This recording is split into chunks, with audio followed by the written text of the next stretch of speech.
The iPhone 16 is still fresh in our hand, but Apple's plans for the iPhone 17 lineup are already shaking things up. The Plus model is officially gone, making room for the iPhone 17 Air, a slimmer, sleeker, and lighter addition to the lineup. But that's not all. Alongside the standard iPhone 17, the Pro and Pro Max models, the iPhone 17 Air is expected to bring a whole new design philosophy that could redefine the mid-tier iPhone experience.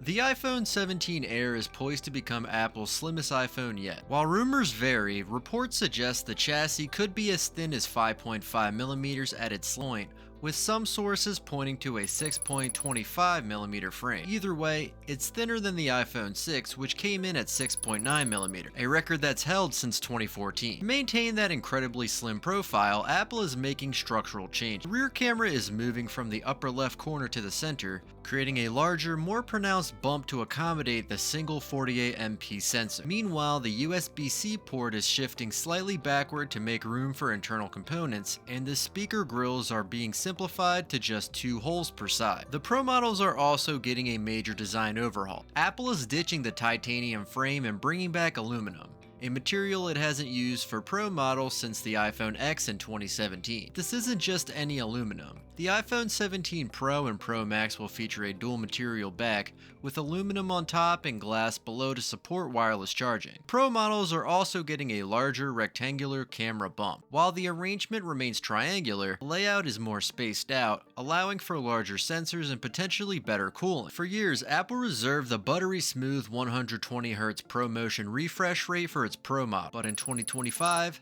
that changed. The iPhone 17, iPhone 17 Air, and Pro models will all get 120Hz refresh rates, thanks to new LTPO OLED panels that adjust from 1Hz to 120Hz for optimal power efficiency. Does this mean always-on display will be standard across all models? While the technology is there, rumors suggest Apple may keep always-on display exclusive to the Pro models. Under the hood, the iPhone 17 lineup is getting a serious power boost with Apple's A19 chip. Built using TSMC's advanced 3nm N3P process, the chip offers faster processing, better efficiency, and more transistors than ever before. Pro models will get the A19 Pro chip, while the standard and Air models stick with the standard A19. Apple is also bumping up the RAM across the board. The Pro, Pro Max, and Air models are expected to feature 12GB of RAM, an increase from 8GB in the current iPhone 16 model. Camera upgrades are a major focus in the iPhone 17 lineup. Every model will get a 24MP front-facing camera, doubling the resolution from the iPhone 16. Pro Max is getting 3 48MP lenses for the first time, wide, ultra-wide, and telephoto, with 8K video recording capabilities. The Air will feature a single 48MP lens, while the standard model sticks to a dual lens setup, wide and ultra-wide. Apple is finally breaking away from Qualcomm with its own 5G modem in the iPhone 17 Air.